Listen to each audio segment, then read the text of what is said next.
reality for most Americans is that the only way for them to be able to afford school is to take out a student loan, usually at a very high interest rate. For decades, we've been telling people every single day that one of the best ways to get ahead in life is they got to have a college degree. And now we're punishing them for trying to partake in the very thing that we encourage them to do and to doing, and that is obtaining the skills that are necessary to move their families in this country forward. Georgia State University, one of the nation's leading leaders in student retention and success, and my state's largest university, received a post-secondary grant, student success grant, to study their use of modern technologies. They're using AI chatbots in the first year, freshman year, for those first-year students in math and also literature courses, and their potential to improve the student outcomes. And actually, I'd like to ask the chair, may I please include in the record Georgia State News Hub article? Without objection. Thank you. In 2016, Georgia State began this AI to stay in contact with students over the summer and successfully helped to cut the number of high school graduates who were accepted into GSU, but they failed to actually follow through on everything that they needed to do to actually be registered and prepared for the fall session.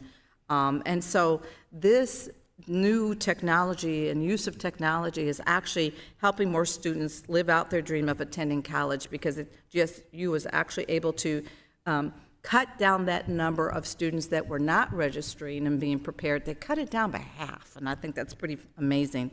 According to Dr. Tim Resnick, who testified before the committee earlier this Congress at the invitation of our chair, these technologies support students by reminding them about their assignments, answering questions after hours, and are generally far more accessible for students that may have busier schedules. Some students are parents. Some students are caretakers for family members.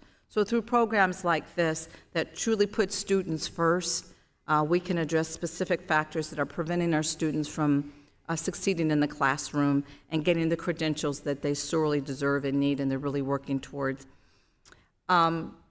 My question to you, Secretary Cardona, is post-secondary student success grants, which I've just talked about, have the potential to become a premier grant program that will assist colleges and universities with their efforts to improve retention and completion rates and ensure student success.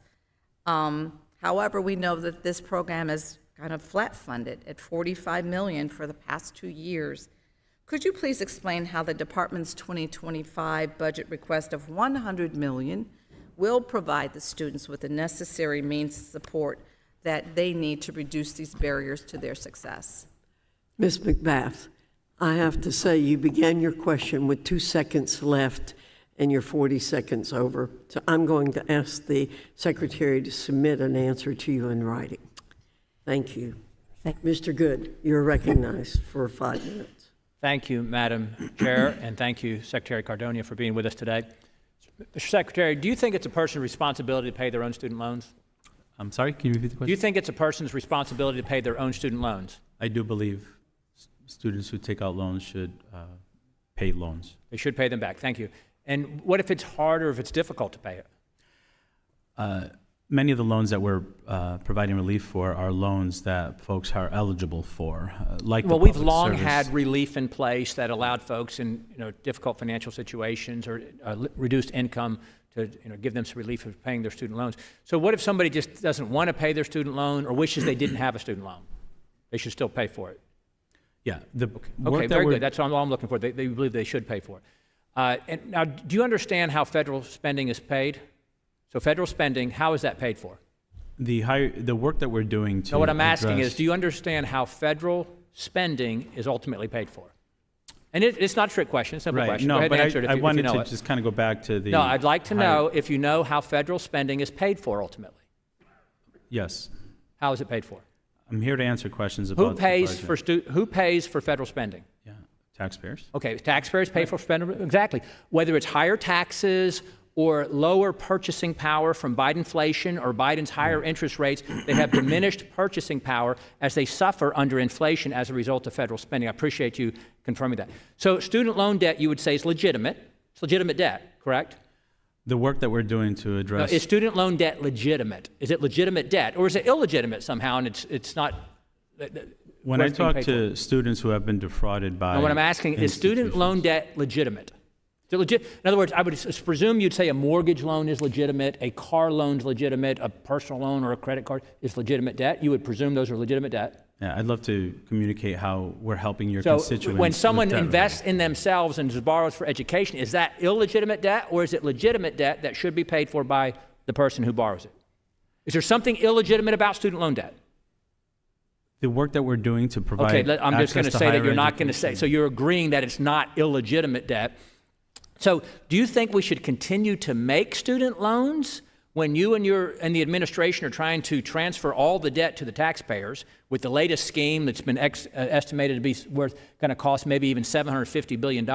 So should we continue to make student loans if we're not going to ask folks to pay the loans? Should we instead reclassify them as taxpayer-provided gifts, or should we continue to make student loans? Sure. The 75,300 constituents you serve wouldn't call it a scheme. They would call it a lifeline. So should we Fixing a continue to system- make student loans that we're not going to ask people to pay back, or should we go to taxpayer-provided education gifts? So I understand your line of questioning, sir, and if I can get an answer out, I No, would what I'd like to know try is, should to- we keep making student loans if we're not going to ask people to pay back their student loans?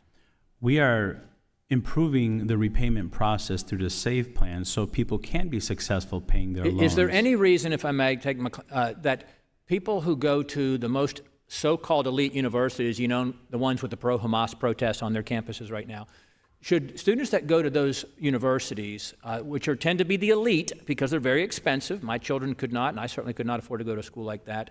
It would have been a waste of money, I would submit.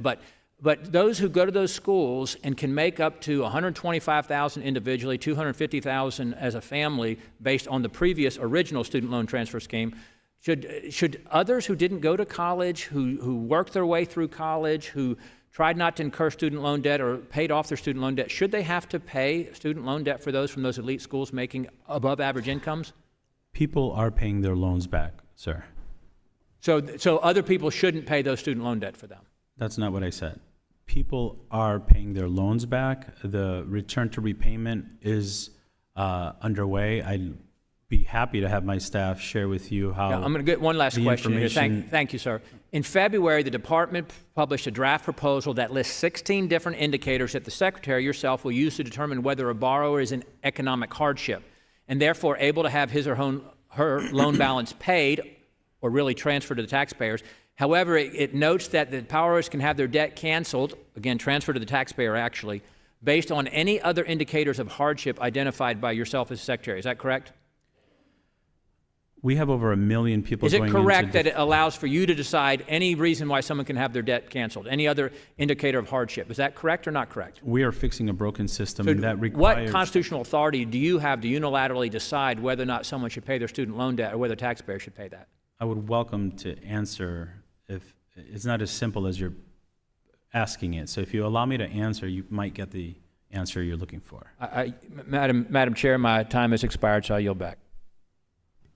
Thank you, Mr. Good. Ms. Hayes, you're recognized for 5 minutes. Thank you. Before I start my questioning, I would just like to say that mortgage loans are legitimate debt. And I can remember in 2009, I was a teacher. I had a contract being paid $37,500 a year. I was also a taxpayer, and I was not a homeowner. And the country decided that we would bail out the mortgage company through the Home Affordable Mortgage Program. And as an American, I recognized that that was good for our economy. And I went to work every day and I paid my taxes, and we bailed out the mortgage industry and the finance industry and the auto industry.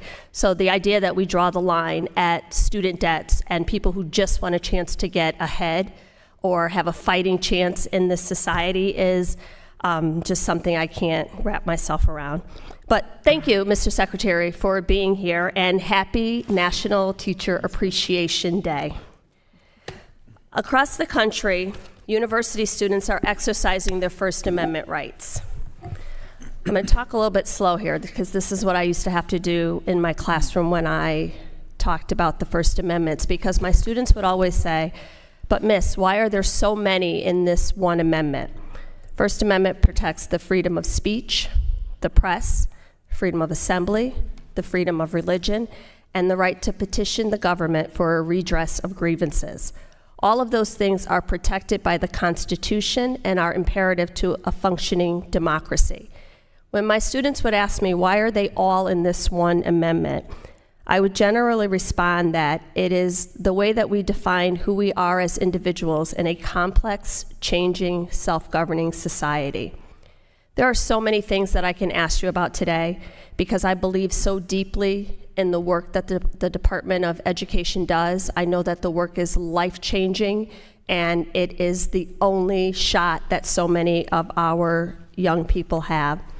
But I am deeply concerned by the rise in anti-Semitism and Islamophobia on college campuses. Like you, I know, like myself, I know that you believe that there is no place for hate speech or discrimination in education. I also know that as an educator, it's beyond pedagogy. If students don't feel safe and protected in their academic environments, they will not learn. And this is what the department is dealing with right now.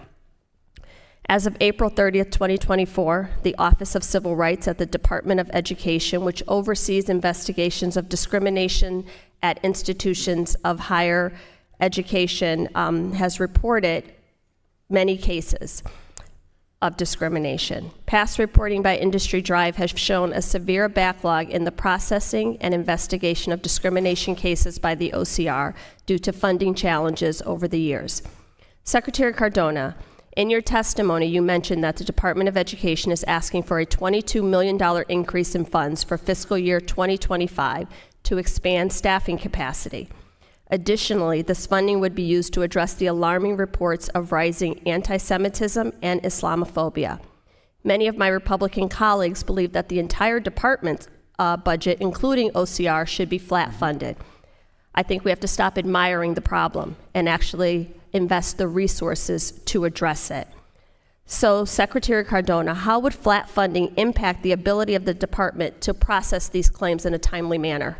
It would impact it significantly. Over 90% of the budget requests are for investigators.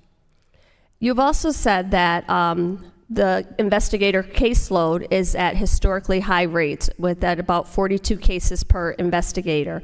This would rise to 71 per investigator, at which you describe as unmanageable. If funding for the OCR was to be increased, what would the department spend that money on? Please be specific. Investigators to investigate these open cases. Thank you.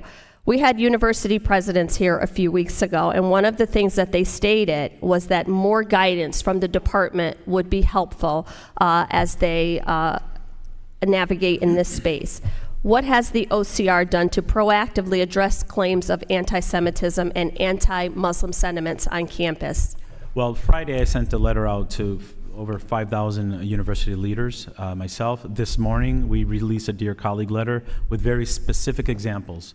And if you visit our ed.gov, there's a button there supporting campus safety. There are hundreds of resources there that were made specifically to support universities. I guess in closing, I would just like to add that it is, I think, easier for my colleagues on this committee to dismiss certain groups of constituencies, but as an educator, I know, like you know, that our job is to protect all students and make sure that all students have access to an education, and that we are working just as hard on their behalf as for any other group. Thank you for being here, and again, happy Teacher Appreciation Day. I yield back. Thank you, Ms. Hayes. Ms. McLean, you're recognized for 5 minutes. Thank you, Madam Chair. And I too agree with my colleague on free speech. But let me just share with you what free speech does not protect. And that is, it does not protect violence. It does not protect defamation of property. It does not protect threats on one's life. So I am for the First Amendment, but let's be clear, we know what the First Amendment is. I also want to make sure that I understand before I get into my questioning, that the Department of Education's budget is $78.8 billion, and you're asking for $3.7 billion, for a total of $82.5 billion, and that's just not enough money to do your job. It's amazing to me, but there's no inefficiencies that we can find. If we just give you more money, everything will be great. That was my rant, so thank you for listening to me on that. Mr. Secretary, President Biden's Department of Education has canceled $153 billion in student loan, with plans to cancel $1.4 trillion. The House of Representatives said no. We actually passed legislation on that. The Senate said no. The Fifth Circuit Court said no. And the highest court in the land, the Supreme Court, said no. Yet you continue to march on. I would like to know what makes you qualified to ignore the majority of Congress and the Supreme Court. Thank you, Congresswoman. And let me just repeat. Hate has no place in schools. I agree with you. And as the president said, we're not going to condone anti-Semitism on our campuses. Thank you. We can agree on that. For sure.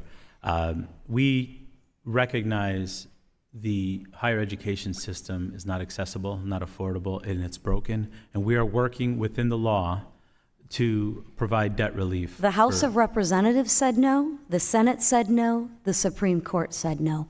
Yet you say yes. How is that possible? The Higher Education Act gives me authority, So you alone have the authority? Am I correct on that? Implementation of... You're higher than the Congress, the Senate, and the Supreme Court. No, that's not what I'm saying. Okay. I didn't think that I'll give an example. Public service loan forgiveness, bipartisan bill, passed in 2007. Poorly implemented for 4 years. Only 7,000 people benefited from it. 98% of people were denied. We are implementing... Mr. Cardona, I appreciate that. My question is really simple. What qualifies you to be higher in authority than the Congress, the Senate, and the Supreme Court? I don't believe I'm higher than those groups. But your actions would show that. I'm acting within the law with the Higher Education Act. I would strongly disagree, the Senate would strongly disagree, and the Supreme Court would strongly disagree. I'm confused on rights versus responsibilities. If you have a right to a loan, don't you have a responsibility to pay it back? Yes. Thank you. So you're in agreement with me if you and I make a deal and I say, hey, I want to buy this car, that I should pay that car loan back. Yes. You have a right, if I buy a mortgage, that I'm responsible. Not my neighbor, not the person across the street, but I'm the one that took out the loan. I knew the risks, and I have a responsibility. Why is education and loan forgiveness different? Because I should have a house. Thank you for that question. We have predatory institutions that are preying on students, putting them in debt, and not providing We have them slippery car salesmen that are preying on people too, so should we forgive their loans? We have... I'm asking a question. Yeah, I mean, we have bad actors across the board. So if you're a bad actor, under that concept, I should forgive your loan. So if a slippery car salesman sells me a car and, gosh, I just got in a little bit over my head, we should forgive that. I mean, using that same principle. We have a responsibility. I'm asking a question. So are we going to car loans next? If you're a shady character and sell me a bad car loan, the government, well, not the government, you, because you have more authority than Congress and the Supreme Court, we should forgive those car loans too. We have a responsibility. The answer is, of course not. We wouldn't do that because we have responsibilities in this country. And I love how we talk about free education. It's not free. Are the teachers teaching for free? Are the teachers teaching for free? Really simple. I know we struggled with this last time, but no, they're not teaching for free. Somebody's paying for it, and the people who are paying for it are the American taxpayers. If you have a right, you have a responsibility. And shame on you for going over Congress and the Supreme Court. And with that, I'm over. Thank you. Thank you, Ms. McClain. Pursuant to the previous order, the chair declares the committee in recess, subject to the call of the chair. We'll reconvene in 5 minutes. Thank you. All guests should remain in seats until the witness is allowed to leave the room. So the committee stands in recess.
The committee will reconvene and come to order following our recess. Ms. Leisure Fernandez, you're recognized for 5 minutes. Thank you so much, Madam Chairwoman. And thank you so much, Secretary Cardona, for being here today. Thank you. For keeping the focus. I know it's been hard because of the manner in which the questions get asked, but I keep seeing you keeping the focus on the issue of education, because we know that education is both the foundation of our democracy as well as the path for prosperity for our families. Now, I wanted to give you the time to answer a bit about the question that came up earlier. You really weren't given the time, or I'm sorry, the respect to be able to explain the authorities that you have under the Higher Education Act to forgive student loans. And that authority was given to the department through the Higher Education Act. Would you like to take do a quick response to why you are acting in this with regarding student loans and the authority you're doing it under? Well, we're looking very carefully at the authorities that I have under the Higher Education Act, an authority that was used by the last secretary as well. And the crisis that we're in with our higher education loan system and access to college, and we're using our authority carefully to make sure that we're making targeted decisions to help students accomplish their goals of reaching college and following up on what in bipartisan fashion, what Congress approved through the Public Service Loan Forgiveness Program. Thank you for that opportunity. Right, and I think it's really important that Congress is constantly sort of assisting different industries, assisting different corporations, and the idea that we're going to be investing in our future workforce, in our children through education, is no different, right? And to say that Americans should not help with this endeavor is very short-sighted, because if we don't invest through education in our workforce, we do not have a future. So I am glad you are making those decisions. I wanted to touch on another topic, which we know that during the pandemic, it was hard on everybody. Our former president was doing a disastrous job of handling COVID. But then President Biden came in, and under a Democrat-led Congress, we passed multiple laws. We passed the American Rescue Plan, which gave schools a lot of flexibility on how to respond to these dire situations we found ourselves in. And schools used that flexibility. They used it to accelerate student learning, to address student mental health, to support educated workforce, because schools themselves, it was a philosophy of schools themselves would know best where to spend that money. I loved reading your testimony that you think that being bilingual is a superpower. I agree. And in New Mexico, some of those emergency relief funds were used for dual language teachers for certifications. I'm concerned about the different things that are going to happen as ESSER funds expire. How is your department preparing to assist schools with things like educated professor development, preparation for dual language teachers? How are we looking at the transition, and how does your budget address this issue of the transition and focusing on some of these needed areas? Yeah, thank you for that question, and absolutely, bilingualism is a superpower, and I think what we need to do is make sure we're empowering our students to learn more languages so they can be prepared for global competitiveness. I really believe that strongly. Our budget does request additional dollars for, our OELA office that focuses on English language acquisition. It's important while maintaining your native language that you're learning English, so we have a request there for $50 million above last year, FY23 budget. We're continuing to support sustainability efforts, working with states. I was on the phone with the governor of New Mexico yesterday, talking about how the Department of Education could support New Mexico and ensuring that those strategies that we have seen worked. And I appreciate you mentioning the American Rescue Plan dollars. We've seen more growth in the 22-23 school year as a result of the use of those dollars than we've seen since 2009 for students in reading, mental health access. So the goal really is to make sure that we're continuing on those efforts that we know work. after-school programming, summer programming, mental health supports. We're working with states on how they can use existing funds, and our annual budget does show we're increasing Title III dollars, Title I dollars to make sure that schools have the dollars that they need to be successful. Right, and those Title I dollars are so important because if we want America to succeed, we need to make sure our working families and those families that are living in the highest areas of poverty have the support they need. Thank you very much for your work, and I yield back. Thank you. Thank you. Ms. Miller, you're recognized for 5 minutes. Mr. Secretary, in West Virginia, 5 female students were barred from competing in track and field after refusing to compete against a biological male. In Wisconsin, young girls were forced off their volleyball teams because they felt uncomfortable sharing a locker room with biological males. When the school district was asked about their transgender athlete policy, they said that they crafted it according to your Title IX interpretation. Mr. Secretary, what consequences will female students face if they do not want to share a locker room with a biological male under your Title IX rule? Thank you for that question. Schools have the responsibility to make sure all students feel safe, including using the bathrooms. And as a lifelong educator, these are decisions that I've had to make as a school principal, as a district leader. Well, I'm so glad that you brought up that you're concerned about the safety of students, but the Title IX rule and the guidance that you are putting out, that you've been putting out for 3 years, is taking away the safety of our daughters in their private spaces, in their locker rooms and showers, and taking away their athletic and educational opportunities. Girls in Wisconsin and West Virginia refused, and they were kicked off their teams. These schools are basing their decisions on your rule. This is happening because of you and Joe Biden.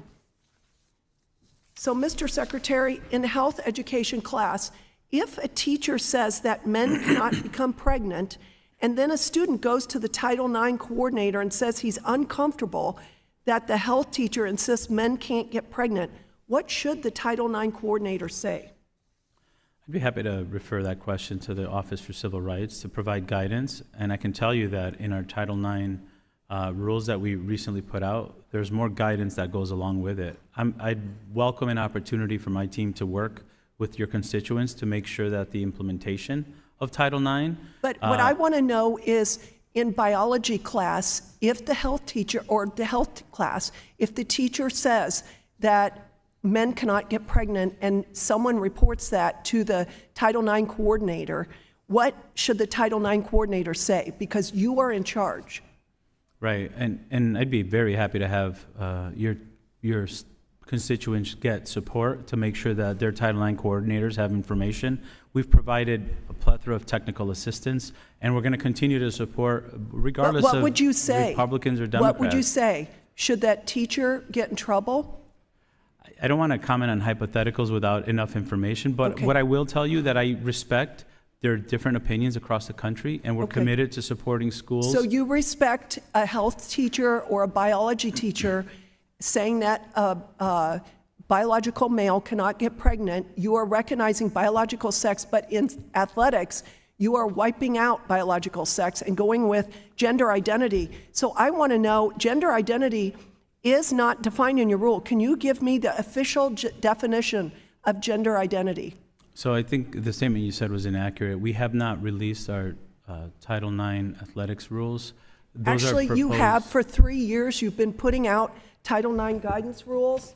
I brought them with, as you can see, and it does have to do with athletic teams. So moving on, could you please tell me what the official definition of gender identity is? We're in the rulemaking process for athletics. As you know, that was submitted maybe 9 months after the proposed rule for Title IX. So we're in the process of listening to 140,000 comments, Well, which have the different schools are opinions. being threatened to have their federal funding pulled because they're afraid of the consequences, the real-world consequences of your Title IX rule and your guidance that you have put out. I do want to know, what would you say to a female athlete who would have won a gold medal, but it was now is getting a silver medal because a biological male took it? As I said, Congresswoman, our athletics rules have not been finalized, and I'd be happy to work with whomever Okay. you want our team to work with to Well, help I understand do have to Title say, IX you are not regulations. protecting everyone. I'm here to protect girls and to stand up for families and parents across the country that are outraged over this. You are not protecting girls. You are making a choice. You're choosing boys over girls. You are satisfied with letting the girl take the silver medal while the boy, biological boy, takes the gold. You are going to be remembered as the Education Secretary under Joe Biden who erased girls' sports for an entire generation. You should withdraw your Title IX rule or resign. Thank you, and I yield back to Dr. Foxx. Thank you, Ms. Miller. Ms. Wild, you're recognized for 5 minutes. Thank you, Madam Chairwoman and Secretary Cardona. Thank you so much for taking the time to speak to our committee today. I wasn't here for the entire hearing because I had another hearing across the hall as things work out in Congress, but I have been briefed on the earlier testimony. I know that you've been asked an awful lot of questions about FAFSA, and so I'm going to be limited on that and get to another issue that I think is really important. But I will say, and I know you've heard this from everybody, the number of concerned parents, as well as the institutions of higher learning in my district that I've heard from has been overwhelming. But I'm sure your job has been quite overwhelming this year, given everything that's going on. On the FAFSA issue, I don't want to repeat things that have already been asked and answered, but I have heard from some institutions that about 30% of the initial institutional student information records, otherwise known as ISIRs, and for the benefit of those who may not know, that's something produced by the FAFSA system that includes data about a student's financial aid eligibility, right? Yes. So I've heard that about 30% sent to the colleges have errors and need to be corrected. Might be higher, that number might be higher for institutions that serve low-income and first-gen students. Has the department determined how it will handle instances where institutions award students higher amounts of federal aid due to incorrect ISIRs? Yeah, we've corrected that issue. Thank you for that. We've corrected that issue. There were several issues in programming. There was an issue with information for tax data information that we've also worked to correct. We're communicating daily with schools, and they've been bending over backwards, and the financial aid directors, the college presidents have been extremely communicative in terms of sharing what concerns they have and helping us determine what the best support strategies are. And I just want to commend them publicly and thank them for their patience and flexibility to meet the needs of students. We have communicated with colleges directly, spoken over 100 college presidents myself to make sure that we're hearing what their concerns are and how we can address those. And through daily communication, we've been updating information on what their challenges are and how we can address them. So are some colleges or institutions of higher learning being required, are they having to claw back some of the financial aid that they had offered to a student? No.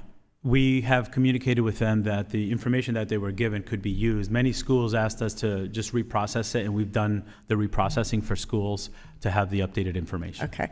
So I want to shift gears to another really critical topic, mental health. Secretary, according to a 2022 study by the National Center for Education Statistics, only 13% of public schools strongly agreed and 43% moderately agreed that they could effectively provide mental health services to all students in need. That data deeply concerns me. It indicates a significant gap in providing essential support to our students' emotional well-being. Can you discuss your department's initiatives in addressing mental health issues in our schools, particularly in light of the $1 billion allocated to the Stronger Connections grant program? Yeah, absolutely. Thank you. Thank you for acknowledging the importance of mental health supports for our students.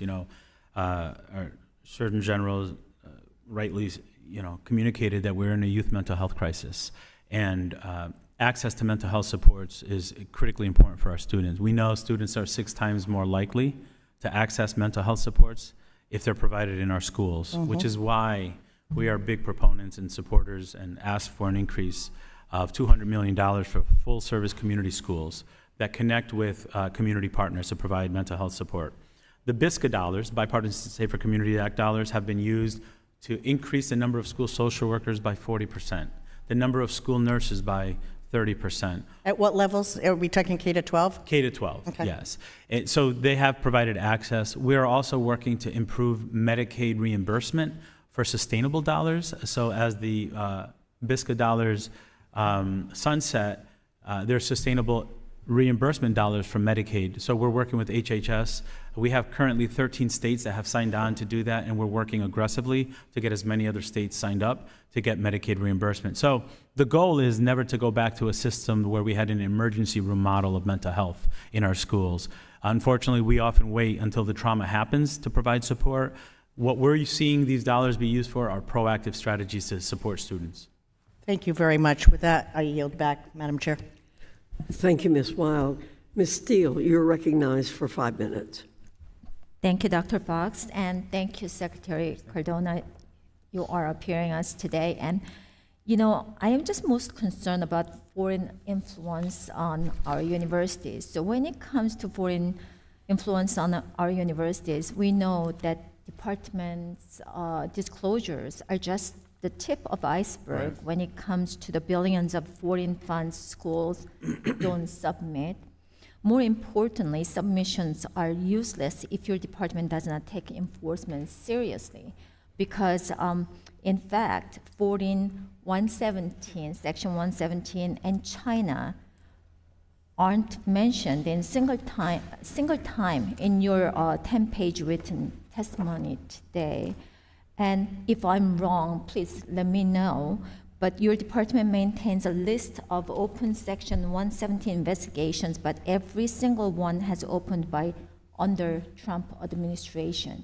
If you added more, or you know, what I found was you closed only 5 universities. So, you know, how many we are under the investigation and how many added and how many it's not, because it seems like we don't have clear communications between department and us.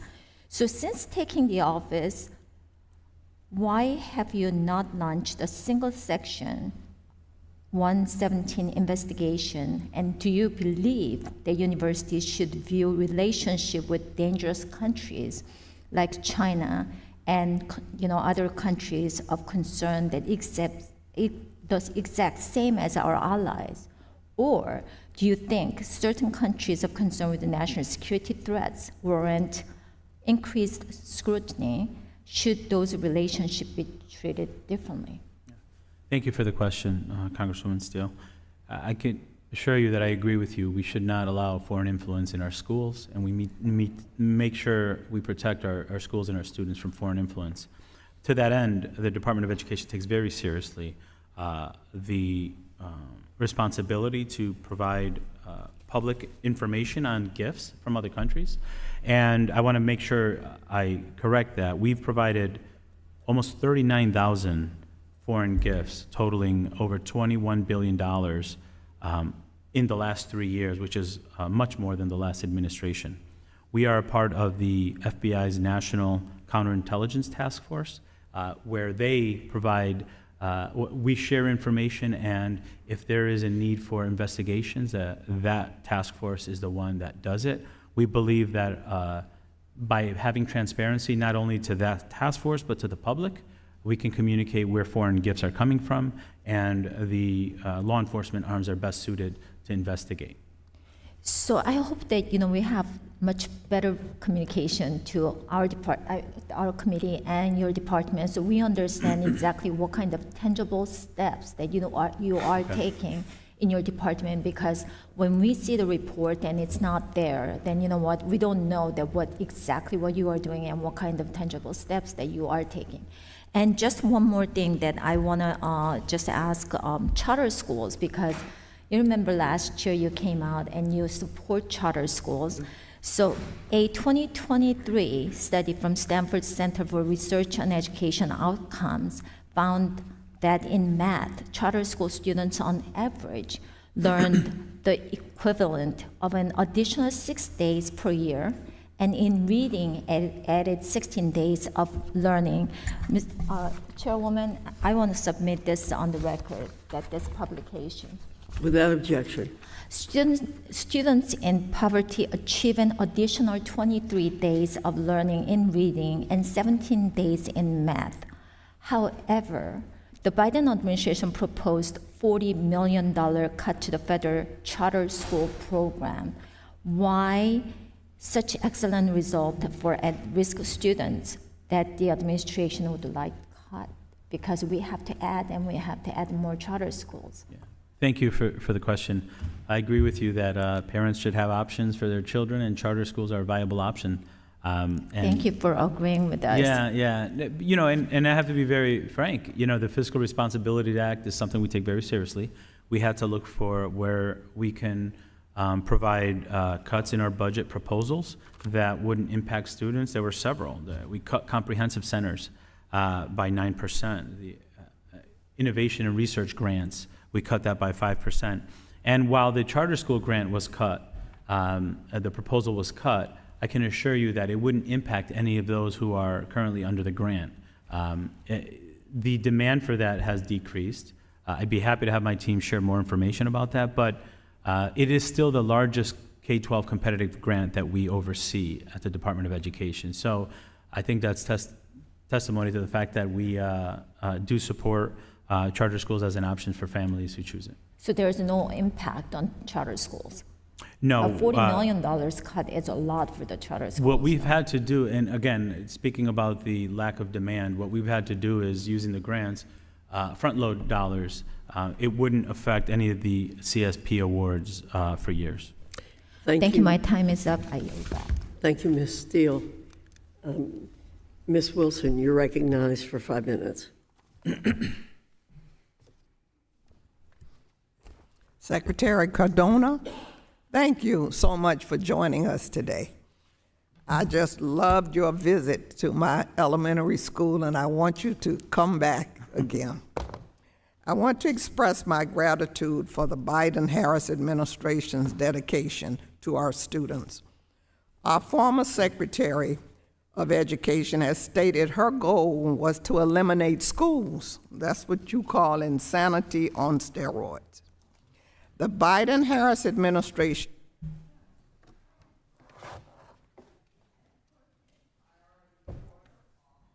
want to be somebody's students in their effort to secure the promise of higher education. And I thank you, Secretary, for your work on that issue.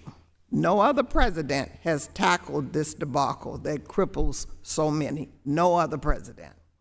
That is why I have proposed the Loan Act that would build on this administration's effort to cancel student loans. Secretary Cardona, last September, you and Secretary Vilsack sent a joint letter to multiple governors, including Florida, urging investment in HBCUs. As you know, President Biden has repeatedly called on raising teacher pay. And during this Teacher Appreciation Week, I would hope the Department of Education reaffirms its commitment to our teachers. I want to also thank the department for its recent Title IX changes that combat sexual harassment and discrimination.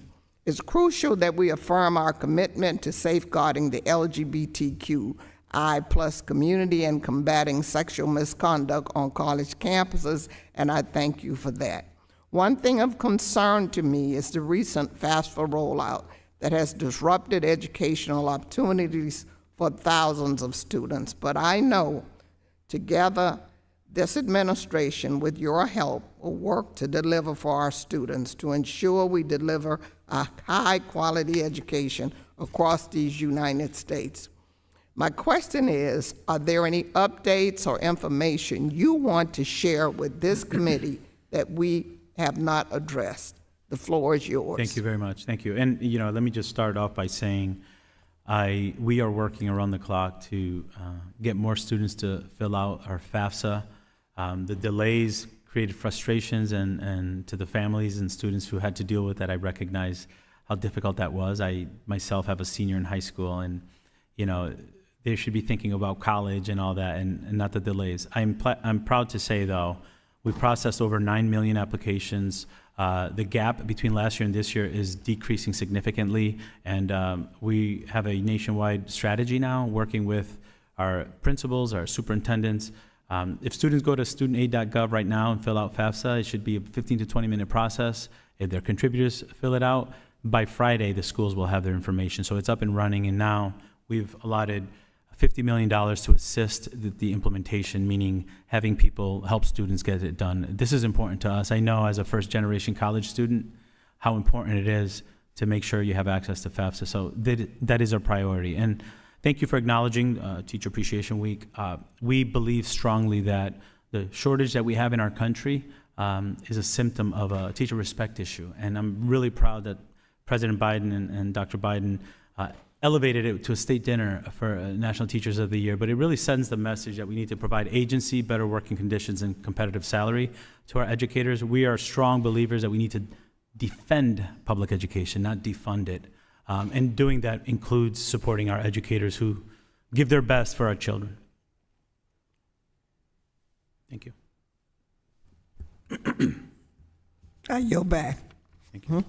Thank you, Ms. Wilson. Mr. Kiley, you're recognized for 5 minutes. Good afternoon, Mr. Secretary. A few days ago, you wrote a letter to universities condemning the rise in anti-Semitism on campuses, and you specifically spoke about incidents of students being physically assaulted, subjected to virulently anti-Semitic statements, being subjected to verbal abuse, finding swastikas on their dorm room doors. You said that these and other incidents are abhorrent, period. They have no place on college campuses. I'm glad that you wrote that letter. You recognized the platform that you have to try to influence behavior for the better on our university campuses. However, there was a lot of things going on there that your letter left unaddressed. So I wanted to take a moment to ask you about a few of them. For example, we've seen at a number of campuses, such as UC San Diego and UCLA, protesters who have blocked physically Jewish students from entering campus or entering spaces on campus. Do you condemn that behavior? Thank you for the question, and let me just start off by saying hate has no place in our schools. I understand, and I thank you for that. Can you please address the specific question? Do you condemn those who are physically blocking Jewish students from entering their campuses? Absolutely. Thank you. I appreciate that. I think that's a very important message. How about the encampments themselves? These protesters who have set up tents on campus and are refusing to leave in violation of university rules and often the law. Do you condemn that? I condemn behaviors that are unsafe, and I leave it to the university leaders and their board of governors to address how they handle encampments or or other issues that are happening on campus. What I will say, but if I can finish, please. What I will say is acts of intimidation or violence toward Jewish students, or any students for that matter, are not tolerated. That's not, as the president said, that's not protesting. That's creating a I appreciate that, and that's an important message. But the encampments themselves, when they violate university policies and the law, do you condemn them? The university has a responsibility to follow, to uphold their rules on campus and act. So can you tell me right now, yes or no, if you condemn these encampments? Again, those are decisions for the universities to make. I know that in some cases, universities are engaging in dialogue with students to come up with a strategy out. I don't want to get into the details of cases that I don't have all the Sure, examples. but you just wrote a letter to university leaders in which you called out things that you think that they ought to do, and so I'm asking, is this one of them? Let me put it this way. For students, or whoever they might be, who are in these encampments, who have been told to leave, who have been told to disperse and move along, and are refusing, what is your message to them? You know, for me, it's really important to think about this from the perspective of giving the universities the opportunity to engage, but keeping students safe. I think about those students who should be thinking about graduation, and we want to make sure that all students have access to their classes. Okay, but for students who have been told to leave, or other protesters in encampments, and are refusing to do so, what is your message to them? Will you tell them, as the Secretary of Education, that they need to leave when they've been told to do so? Students, all students, whether they have encampments or not, have to follow the rules of the school and make sure that they're not engaging in behaviors that are unsafe. So students or others who are in encampments and have been given orders to leave, they should leave, yes? If the university directs them to leave, they should leave. Thank you, I appreciate that.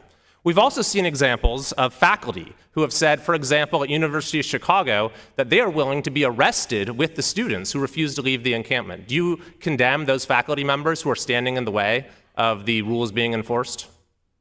You know, my responsibility under Title VI is to make sure that students are not being attacked or harassed. But do you because of condemn who they faculty are. members who are interfering with university or law enforcement efforts to clear encampments? Yes or no? I believe university officials should adhere to the rules in their university. So that's a and yes. You condemn faculty members who are interfering with efforts to clear encampments. I support university officials following the rules of their universities, yes. How about some of these universities that are negotiating changes in university policy towards Israel is as a demand of those who are in the encampments? Do you think that's appropriate? My responsibility under Title VI is to enforce with the Office for Civil Rights violations of Title VI. And No, our Mr. letter- Secretary, you've been very outspoken on a number of issues. So I'm asking you your view. Do you think that's appropriate for universities to cede to demands of those in encampments and actually change policies towards Israel in response? I think it's my responsibility to be very clear that we will not we will not accept hate on campus, and we stand against that. We've seen Title some VI universities talk about ending study abroad programs to Israel. Do you think that's appropriate? Our Title VI regulations make it very clear, and if you go to our website at .gov, there's a supporting safer Okay, I'm not campuses. asking about your website. How about demands to cut ties with Hillel? Do you condemn those demands to cut ties with Hillel at universities? There's guidance there for universities where a lot of the questions that you're asking makes it very clear. Okay, but your letter said that certain things are abhorrent on campus. Would you say that's one of them? Calls for universities to cut ties with Hillel. Is that abhorrent? Use your word. Violence towards students, anti-Semitism on campus, which we've seen. Mr. Secretary, you're not willing to condemn calls to cut ties with Hillel? Will you condemn that, yes or no? We are responsible for adhering to Title VI and enforcing it, and your support of our budget would help us get to that level. Instead of creating division, as I said at the beginning of my call, it'd I be yield helpful back. for us to Thank you, work Mr. together. Kiley. Yeah. Thank you, Mr. Secretary. Ms. Manning, you're recognized for 5 minutes. Thank you, Madam Chair, and thank you, Mr. Secretary, for being here today. Mr. Secretary, I have just returned from a Holocaust memorial ceremony in the Capitol that seemed all too relevant today, because we were reminded that the Holocaust did not start with the death camps. It started with Jews being demonized, harassed, dehumanized, blamed for evils they did not commit. And over the last few months, I have met with Jewish students on college campuses who are being demonized, harassed, dehumanized, blamed for evils they did not commit. And I have visited Columbia University, and I've seen signs that can only be interpreted as calling for the elimination of the State of Israel and genocide against Jewish people around the globe. I am pleased that you have put out the letter that you put out today. It's detailed. It contains real-world examples of the kinds of things that can be considered worthy of an investigation by the Office of Civil Rights. And I appreciate the detailed examples because we need more reasons for schools to do their job and keep Jewish students safe and make sure that we stop the anti-Semitism that is happening on college campuses. So what I am interested in today is finding out what more you can do from your position to stop the anti-Semitism that has exploded on our college campuses. Yeah. If you were given the funding that you need, could you enforce more of the Title VI requirements and help schools and administrators understand what their obligations are? Absolutely. We could not only, you mentioned the Dear Colleague letter that we submitted today. There was a letter from myself to college presidents Friday with examples, but by investigating, closing out investigations, which the funding that we're asking for will help us to do, we can create case studies or lessons learned from examples of cases closed that are happening today. And so we strongly encourage support of the budget. As you know, the Department of Education plays a major role in the U.S. national strategy to counter anti-Semitism. President Biden is the first U.S. president ever to issue a national strategy. I have introduced a bipartisan, bicameral bill that would codify the national strategy, and it would designate a senior official at the Department of Education to serve as your primary advisor on countering anti-Semitic discrimination in higher education. Among other duties, this official would proactively visit institutions to remind students of their rights and administrators of their responsibilities. How would having this senior official help you in your obligation to combat anti-Semitism? Thank you. Any resources that we can get to have human capital to close out cases. But specifically, a senior official whose job it was to monitor and combat anti-Semitism, would that be helpful to you? Absolutely. Absolutely. Yes, that person would be paying attention to what's happening daily, reaching out to colleges, students, and families, and addressing anti-Semitism. So I understand that you have deployed personnel to several schools that are currently facing protests. Which schools are the department's employees visiting, and how are they working with school administrators to restore calm and protect Jewish students? Thank you. We have many open investigations, and we have staff and schools that can have a more detailed list sent to you. We are communicating regularly with schools, and not only through the investigations, but also engaging with them around how to use the materials that we're providing to prevent anti-Semitism on campus. You testified before the Senate Appropriations Committee that schools in violation of Title VI, which protects students from anti-Semitism, will have their federal funding revoked. That is a serious position to take. Where do institutions cross the line into violating Title VI, and are you prepared to enforce the law against institutions that cross that line? I am. It is the last step. The goal is to change behaviors and make campus safe for all students and address the underlying issues that led to the report. If a school openly refuses to adhere to Title VI, revoking funds is something that I can do and I would do. Thank you. My time has expired. I yield back. Thank you. Thank you, Ms. Manning. Mr. Bean, you're recognized for 5 minutes. Thank you very much, Madam Chair. Good morning to you. Good morning, committee. And Mr. Secretary, welcome back. It is great to see you. You, Mr. Secretary, have a very impressive resume. You've been a teacher in Connecticut. You've been an administrator. You were a principal. Would you agree that one of the hardest parts of being an educator is the planning, the logistics of how many kids you have, how many little resources you have to make that out? Is planning a really tough part of being an educator? Planning is an important part of being an educator. Very good. So you would agree then when I hear from school districts of how hard it's been, the massive influx of illegal immigrants into our school system, you would agree that that's real. That's real, that they're having a hard time managing all these influx of students that they didn't know were coming. Planning for new students as a school principal was something that, we had to take into account. So it's a curveball. Do we know how many illegal immigrants are in our school systems right now? I can have my staff reach out to you about that information. I don't have it off the top of my head. So, but do you have any idea? Is it in the millions? Is it in 100,000s? Do you have a general idea? And here's the thing. I should know the answer. I don't know. I've gone online to try to find the answer. I don't know the answer. But I would assume the Department of Education, you would know, but you don't know how many are here. I'd be happy to have my team follow up with you on specifics. No, I'm sincere when I say I'd like to know. Good. Does there come a number, though?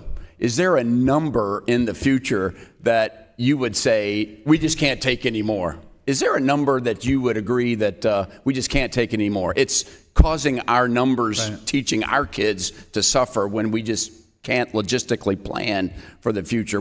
Is there a number that you would say enough is enough? So it is. There's not a number? The responsibility of educators as a school principal, I can tell you. Oh, you take everybody. I'm with you. And I understand that's the law. Anybody that comes, you take them. But is there a time you're going to say enough? We got to call time out. You would tell Joe Biden time out. We're stressed. As educators, it's really important that we meet the needs of our students. So there's no number, and I was hoping you'd tell me there's a number so I can say help is on the way or we'll hit that max, but there is no end in sight. We're all on our own. Are you aware how many schools have been either shut down or partially taken over to house illegal immigrants? I'm aware of cases of schools that How cities many? have made. Do you know how many? Off the top of my head, I don't. It's a bunch, and one would be too many for those students that have to do that. So that's something to be aware of. That's when I hear educators. We have a lot of struggles with numbers right now. I chair the subcommittee on K through 12, and our numbers since COVID have plummeted.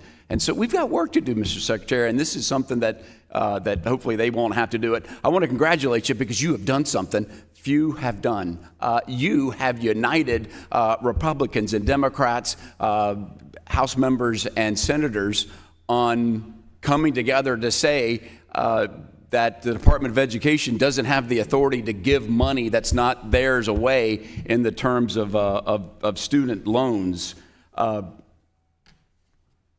you aware that even the Supreme Court has come out and said this is outside of your authority? Are you aware of that? The Supreme Court, the highest court in the land, has said, Department of Education, this is not your purview. It's not your money. This belongs in Congress. Are you aware of that, Mr. Secretary? The decision of the Supreme Court was in reference to the HEROES Act. I'm acting under the Higher Education. So you're interpreting it different. You're saying that you trump Congress and you trump the courts. Is that what you're saying, Mr. Secretary? That is not what I'm saying. Well, that's what it appears, and that's why people are struggling with it. People would think it's arbitrary, but yet you've picked winners and losers of who you allow to forgive the money that's not ours. It's the taxpayers. It's not forgiven. It comes back to us. First of all, are you aware that a lot of times, and I've been in hearings, and I was a banker and made loans, a lot of student loans don't actually go to fund education. They're where the students have rolled in credit card debt or taken trips or bought cars. Are you aware that it's not all actually going to education? Are you aware of that? The work that we're doing with public service loan forgiveness and borrower defense. You may not be aware, so I'll tell you. I've been to hearings and the way they do it, they combine debt. But you have picked winners and losers because for those students that have chosen a religious-based school or a private school, you've not forgiven their loans. Is this your way of declaring war on those that pick a religious school or a private school? Absolutely not. We're working for the working class folks who need a break. Instead of tax breaks to millionaires, we're trying to focus on helping those who are trying to get their education and not be in a lifetime of debt, sir. I want to make you aware of so many things out there. Thank you very much, Madam Chair. I yield back. Thank you, Mr. Bean. Ms. Omar, you're recognized for 5 minutes. It's good to see you, Mr. Secretary. Thank you so much for joining us. I got a little jealous about everybody thanking you for coming to their district, so we should soon see you in CD5. I wanted to talk a little bit about the rise in targeting and harassment of students on campus that are protesting against the genocide that's taking place in Gaza, including Jewish students, Black, Brown, Arab, and Muslim students. Emotions and fears are running high as students of all backgrounds say they are fearful of escalations of anti-Semitism, Islamophobia, and bigotry. My office has received countless stories from Jewish students, Arab students, Muslim students who have been targeted, harassed, and alienated on campus just because they are standing against the genocide that's happening in Gaza. I know that you've been meeting with students, parents, and leaders. Is there something that you can share with us about the rise of anti-Semitism and Islamophobia on college campuses? Yes, thank you for the opportunity. You know, when I hear from students and families directly, they're scared. They're scared. You know, safety on campus is something that they don't feel like they should compromise or, you know, we strongly condemn any acts of violence or discrimination on campus. We've been very clear about that. But what I'm hearing from families is, you know, that they're scared, that children are having to hide symbols of their faith on their way to class so that they're not targeted. That to me is, you know, as a father and as an educator, something that stand against. I know that the administration has condemned a lot of speech on campus. What I have not heard be condemned is statements like kill all Muslims, kill all Arabs, level Gaza. Do you condemn those kind of comments? Absolutely. Thank you. Will you give your commitment to this committee and the American people that the department will investigate complaints of Islamophobia, Palestinian, anti-Arab, and anti-Muslim discrimination? Yes. Thank you. What additional support could Congress provide for you to be able to ensure robust oversight and investigation and accountability is carried out? Well, thank you for that. We're asking for a $22 million increase in our budget. We were flat funded last year. In 2009, we had 58 more investigators and a third of the cases that we have today. In 2019, there were 10,000 cases a year. 2021, 22, there were 19,000. The increase is extremely high. We need additional investigators to close out these cases and make sure we're providing support to our students. Do you have an idea of the number of cases that are pending at the moment? We have 145 cases on shared ancestry open. On college campuses? On college campuses, yeah. I want to pivot. Last time you were here, I asked you about the Mohela frustration that a lot of borrowers were experiencing, feeling like their rights were being violated. We talked about how concerned I was about renewing their contract. I know that the department has done some work in taking some of the cases off. It seems like that you all are going through some processing pauses as the transition happens. How are you ensuring that the borrowers do not have an interruption as the transition and the pause continue? Sure, thank you for that. And let me just go back to, we have 145 open cases, 100 cases since October 7th, and they may include K-12, but 100 cases since, and I believe those are college. I can get that information to you. We are transitioning some cases, as Mohela requested, to other servicers. We're communicating with borrowers to try to minimize disruption for public service loan forgiveness. Okay. And I'm wondering how the department is planning to make sure those that remain with Mohela are able to receive a better service. Well, look, I think part of fixing the broken higher education system is making sure that we're looking at it from the perspective of the consumer. We need to improve student borrower services, really. And part of that, a lot of the work that we're doing at FSA and just contracting is to improve services. We're also holding folks accountable, all servicers, and there have been payments that we've withheld because the services weren't great to our borrowers. So we are holding them more accountable, and we're providing more resources. And as you mentioned with Mohela, we're moving some cases over at their request to make the process smoother for our borrowers. Wonderful. Thank you. I yield back. Thank you. Thank you. Mr. Burleson, you're recognized for 5 minutes. Thank you, Madam Chair. Mr. Secretary, since coming to Congress, I have been really, when people ask me what are your thoughts, one of the things that I've taken away from this place and tried to convey back home is a shocking amount of espionage and activity from foreign adversaries into the United States. And some of those briefings that we've had included here in the Education Committee, particularly when it comes to China and their involvement and their form of elite capture that occurs. And so my question has to do with Section 117 of the Higher Education Act that mandates that the universities and colleges must report twice each year to the Secretary whenever they receive foreign monetary or non-monetary gifts in excess of $250,000, correct? Correct. Okay. In October of 2020, the Department of Education under the Trump administration conducted a study and they issued a report entitled Institutional Compliance with Section 117 of the Higher Education Act of 1965. This is the copy of the study. I'm sure that you reviewed that study before. I've been briefed, yes. Yes. Madam Chair, I'd like to enter this into the record if that's possible. Without objection. Thank you. So in this study, they document a shocking number of universities and colleges that were out of compliance with Section 117. Do you have any comments regarding that? Yeah, thank you. I share your concern. I'm a big believer that we have to stop any foreign influence in our schools. We're committed to that, and we're committed to working with you to make sure that we communicate what we're doing on that.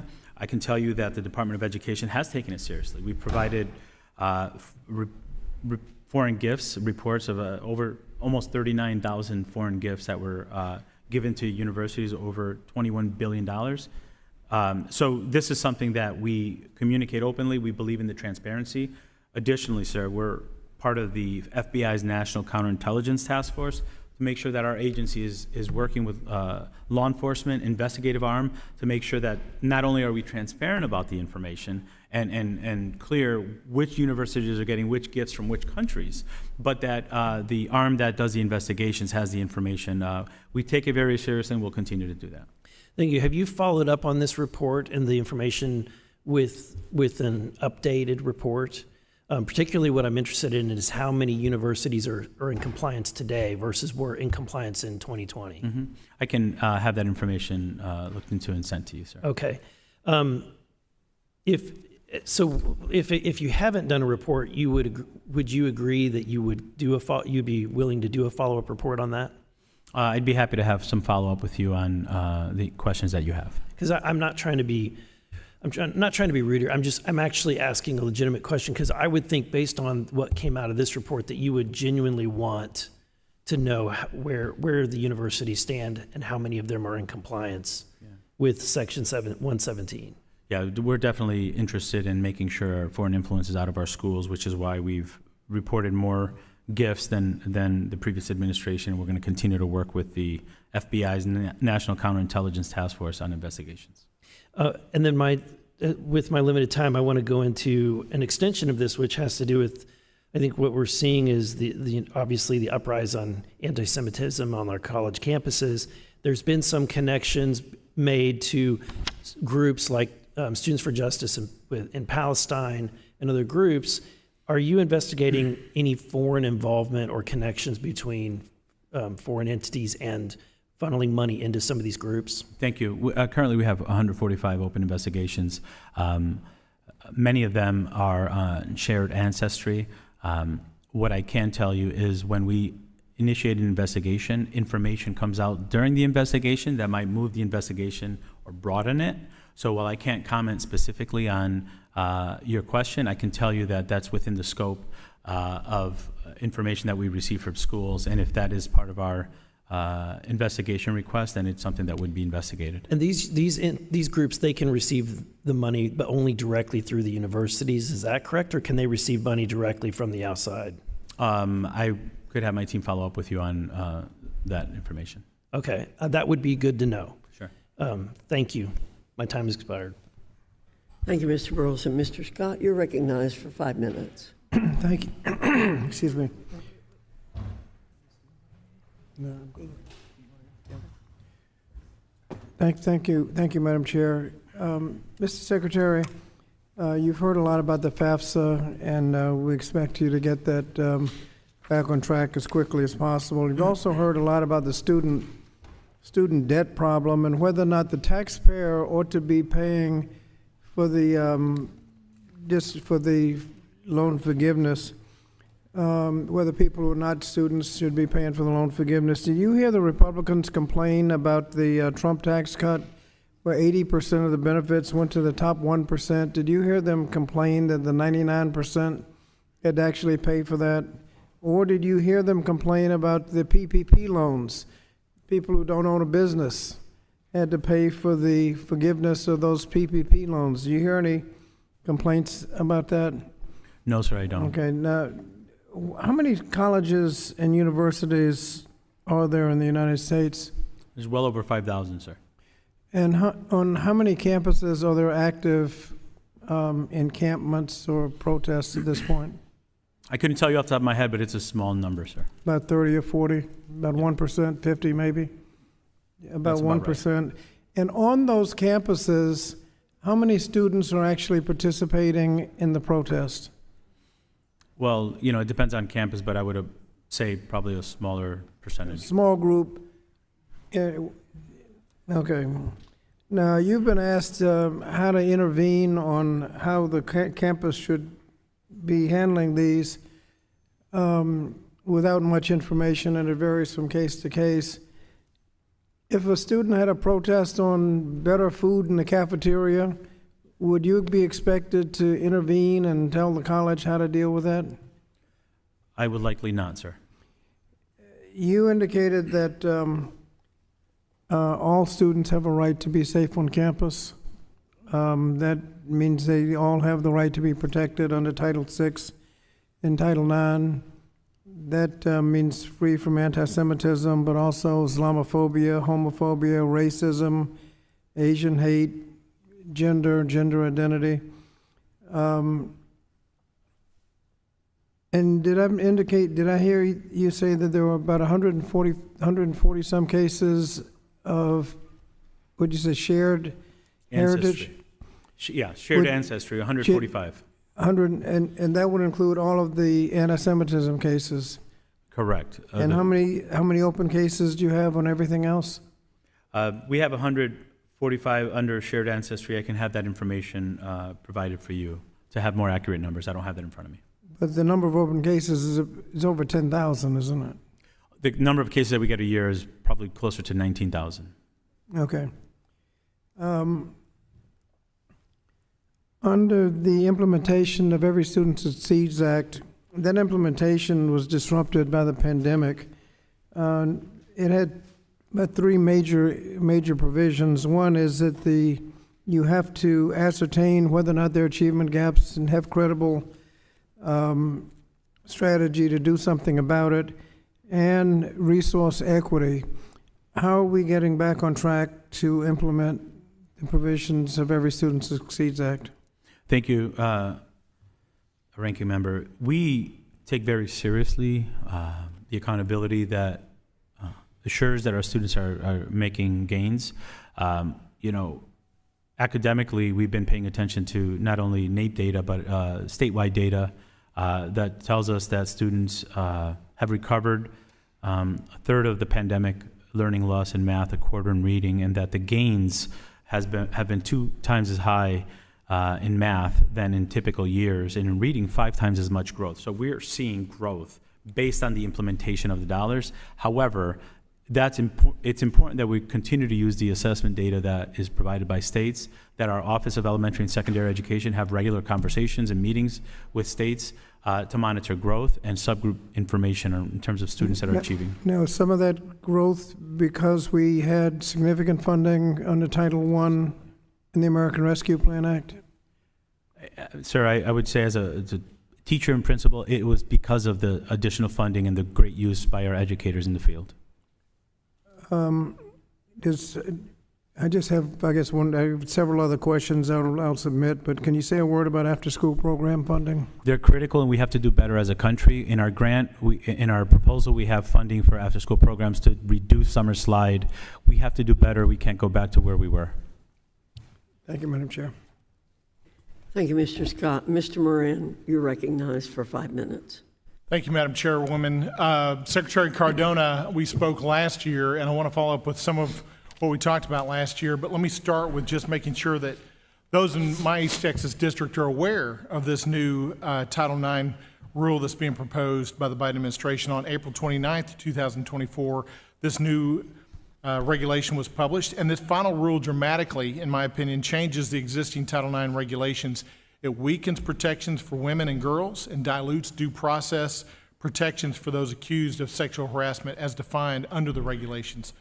The rule also expands the definition of sex to include gender identity, as you well know. This is going to result in the removal of female-only spaces for women and girls, effectively forcing them to share bathrooms and showers with biological males. It's atrocious, in my opinion. I want to go back to what you said last year when we talked. I asked you specifically about local control, and you stated, quote, when I was at the local level and even at the district and state level, I prefer that those decisions be made at the local level. That's where it should be. That's exactly what you said. Those were your words. You also went further last year and you said, quote, you are working with local school boards to make sure we are staying in our lanes. Our country was designed to have local control. Frankly, I was shocked that you would tell me that last year, given the overreach of the Department of Education. I was glad that you said that.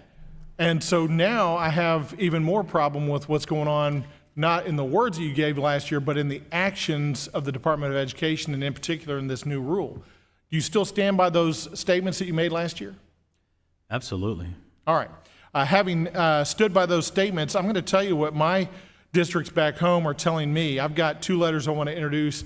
Madam Chairwoman, I ask for unanimous consent to introduce into the record an April 30th, 2024 letter by Tyler ISD, which is my largest school district.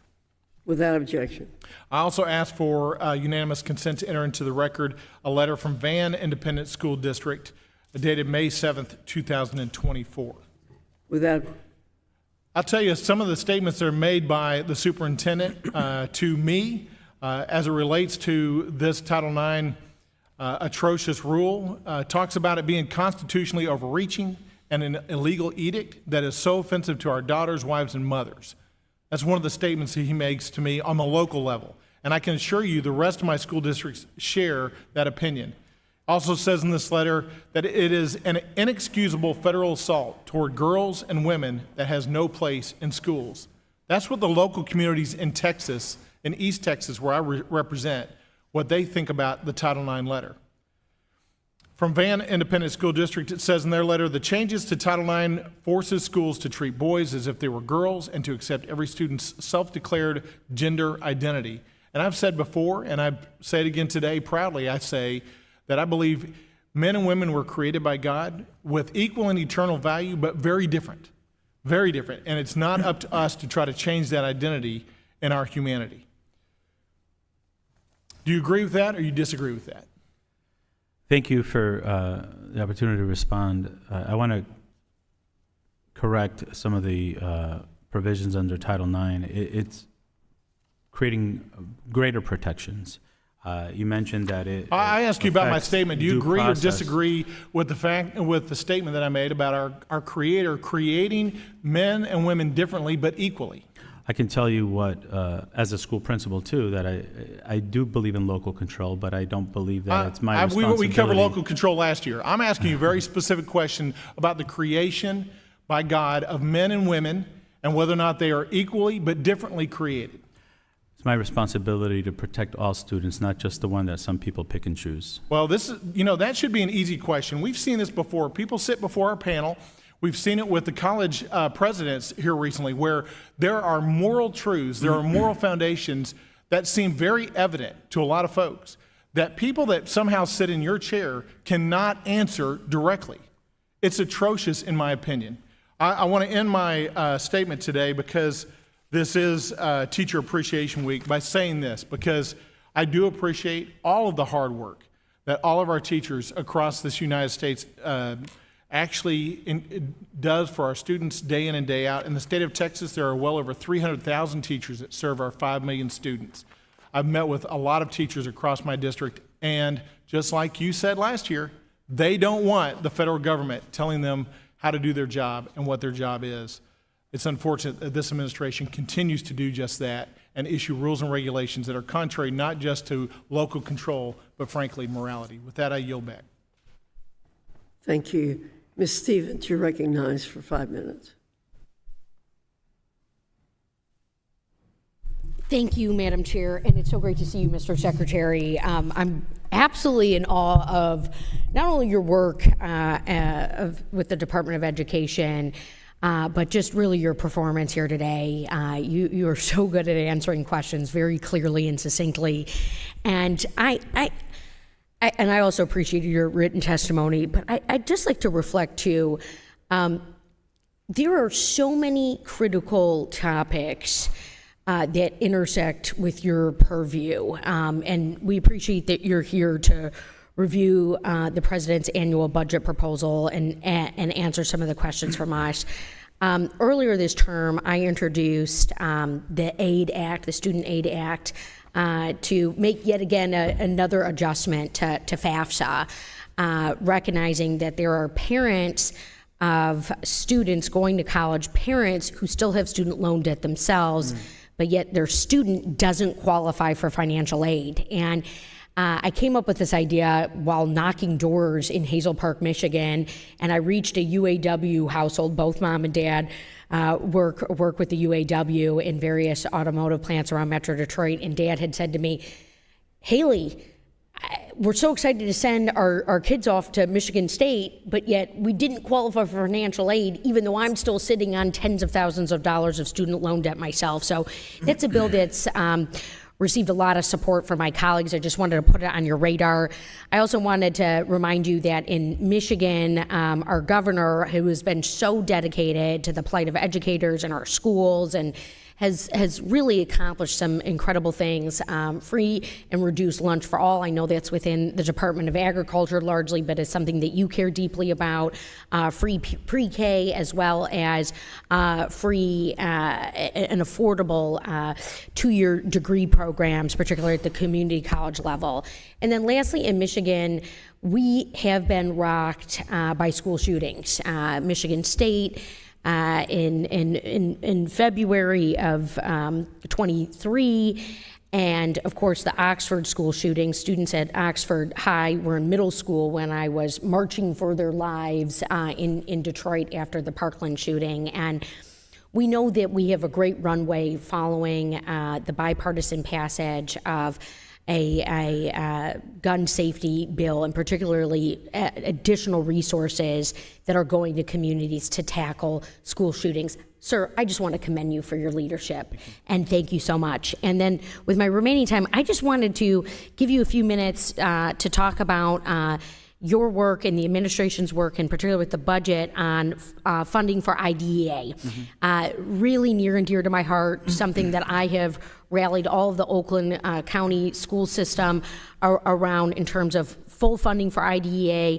But just wanted to get some of your input here on better coordination of services, what we'll get from this budget proposal.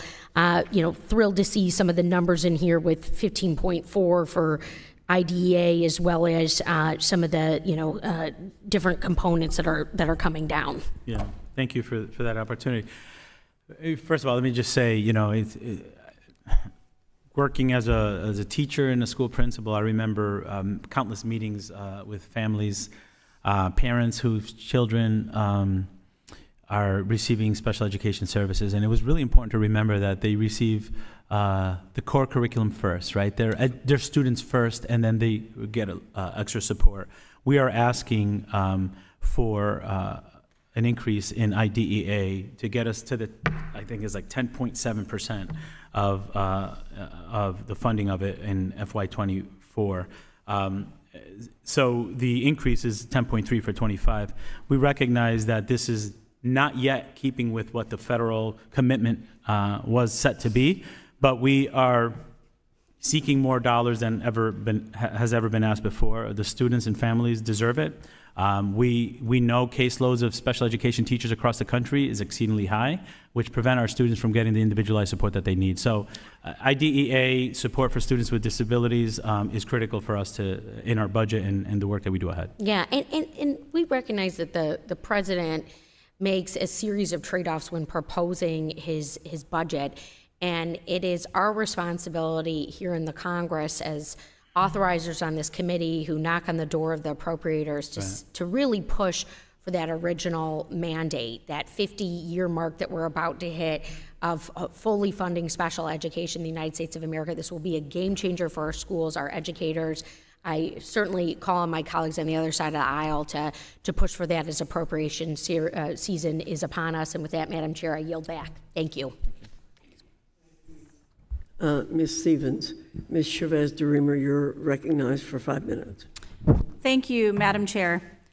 Secretary Cardona, it's been a busy time for you, and in this time in history, not for very good reasons. This committee is unsettled by the failures of both you and your staff in handling the FAFSA debacle and rising anti-Semitism on college campuses. But I want to start with the FAFSA. Over the past months, my district has been handling a high number of cases for parents seeking help with the FAFSA and how to deal with your department. They can't get a real person on the phone.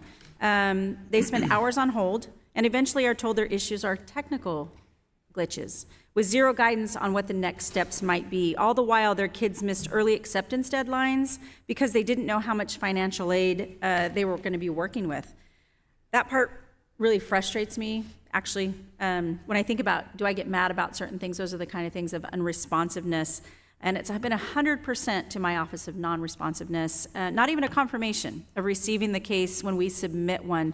And I pride myself on casework. The congressional phone line for the department sometimes allows the team to leave a message but no one ever calls us back. So I've been frustrated. Other agencies at least respond, that they'll get back to me with an answer. And so I asked myself, who did you hire? Because it seems unacceptable. And really, quite frankly, I've hired and fired throughout my career people, and it seems pathetic to not be able to at least hire people who can return a message. The Department of Education, if it exists for a real purpose, it's to increase access to education. And you and your staff seem to have failed spectacularly, unfortunately, in the casework in clearing that bar. Let me talk now about another low bar the department seems to be struggling with.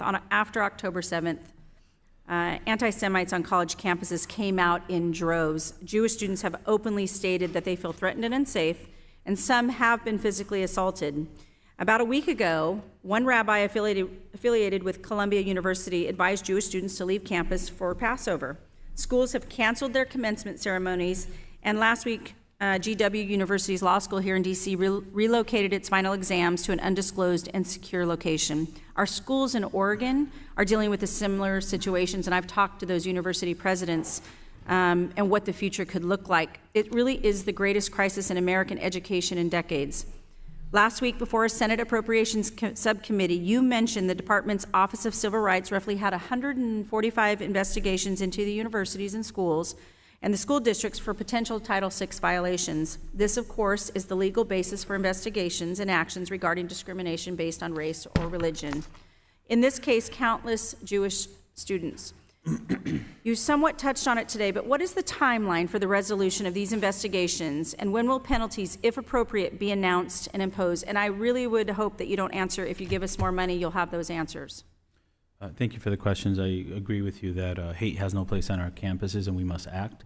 I just want to go back and say this is the administration that reopened schools, provided debt relief, and overhauled a 40-year-old FAFSA system. And while delayed, we are working 24/7 to serve the people that you represent. And I'm committed to making sure you have information. I'll ask someone from my team to reach out to you this week on your questions. With regard to the anti-Semitism, it's unacceptable, and we take a very strong stance on that. We have more cases open. We've closed more cases than the last administration already. We're committed to it. We have guidance within 2 clicks of our website that provides a Dear Colleague letter that was sent out today, a letter that I sent out Friday. This is something we take very seriously as well. Thank you. And so the reason these investigations are important to get through is because it really doesn't seem to protect students when they need it most, and that's immediately.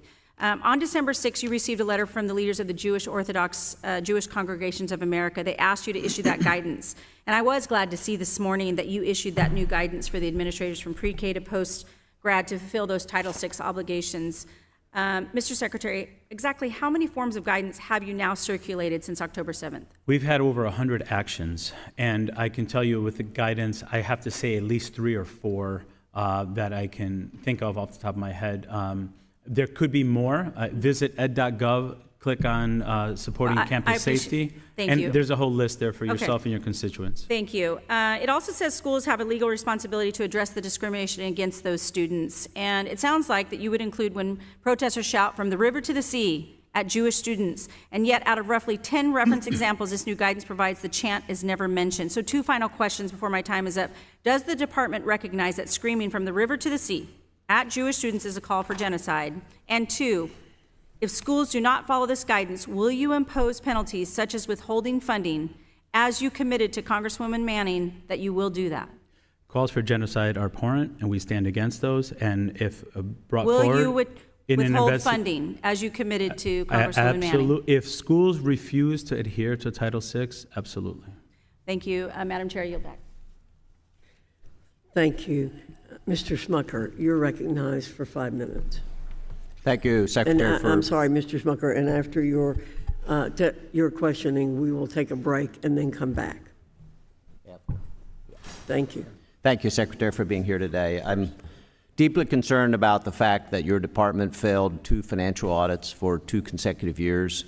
After inspecting your department numbers, your independent auditor was unable to complete the audit, instead was forced to issue what's known as a disclaimer of opinion, which, by the way, hasn't happened in 2 decades, and is a really big deal in the auditing world. Your auditor said, in effect, that they had no confidence in your numbers and how the department carries out estimates and assumptions for the direct and FFEL student loan portfolios. My staff followed up and spoke with your auditor and learned that during the course of the 2023 audit, your department discovered 22,000 anomalies in the data. That is the basis for the student loan portfolio. And then, after doing additional investigation, your department discovered another 8 million anomalies in the data. This means that the underlying data you were feeding into the student loan portfolio was just simply filled with errors. So all in all, a very highly irresponsible financial management from the department, particularly of a $1.6 trillion portfolio owned by 43 million borrowers. If the department were a private bank, you would be held accountable to your investors and you'd be out of business by now. And it certainly undermines any confidence that anyone can have in your estimates and assumptions that the department has used in these portfolios. Why should the Department of Education and the Office of Student Aid be treated any differently than a private financial institution? Thank you for the questions. I agree with you. That's really important to make sure that we're up to date on our financial audits. And I just want to correct the statement. It wasn't a failure. It was a disclaimer of opinion. Those are two different things based on the information that they were provided. We're doing new things that have never been done at the Department of Education. Number two, the errors in the data. You're absolutely right. I'm proud that our team found this and is correcting it. It's been there for several administrations. It was our team that found it and is fixing it. We operate on 0.2% of a budget for a $1.6 trillion portfolio. We're not being treated like other banks. So what we're asking is for a modest increase in our budget. You're not being treated how? But I'm sorry, I missed. No, funding-wise, to administer the $1.6 trillion portfolio, we are operating on 0.2% for administrative costs. We are asking for additional dollars to help make sure that we can not only implement the comments from auditors, but also improve services for our students. But how do you think we should be providing additional funding? Do you think the American taxpayer should be satisfied with the funding that you have today, with the way that you're handling $1.6 trillion in taxpayer dollars? We found the errors and we're correcting that. We're providing better services, and it's our goal to do a better job providing services for our borrowers. Your support of the budget would help that. I want to get to the clock hour rule, which is the department has reversed what is known as the clock hour rule, which allows career-oriented education programs that are offered at community colleges and career colleges to provide students with the education, with the amount of hours that they feel that students need to be successful in the career, specifically to extend the number of hours to more than 150% of the state's minimum, and then still receive the federal financial aid. And as I said, that policy, it's important for a lot of these programs. They're complicated careers, and the schools and the students feel they need additional hours to be adequately prepared. So I think that policy is going to result in less students having access to education, and that will lead them to these good-paying jobs. In response to industry concerns, the department announced that it will use, and I quote, enforcement discretion when enforcing the rule between July of 2024 and January of 2025. But there's no guarantee for schools that they'll be given the time they need to get all the necessary approvals by state legislators, accrediting agencies, and federal regulators. So first, why the policy in the first place? Why would the government mandate that schools can only offer a bare minimum of hours to students? Thank you for that question. Look, I think we're on the same page. We want to make sure we have opportunities for students to engage in, whether it's CTE or industry-connected fields. We want to make sure that while we're providing greater opportunities, we're also providing high-quality programming. But what I'm hearing from you is that there's some concerns, and we want to make sure that we're listening and responsive to the concerns. So I'll ask my team to follow up. I want to ask one additional question. I'm running out of time. You mentioned discretionary enforcement. I don't know exactly what that means. Can you simply delay the full implementation of the rule until January 2025? Thank you, sir. We'll take that into consideration, and I'll have my team follow up with you on those. Thank you, Mr. Secretary, and I yield back. Thank you, Mr. Smucker. We do have members who are coming back after votes, so we're going to take a break right now for votes, and we will be back 5 minutes after the third vote begins.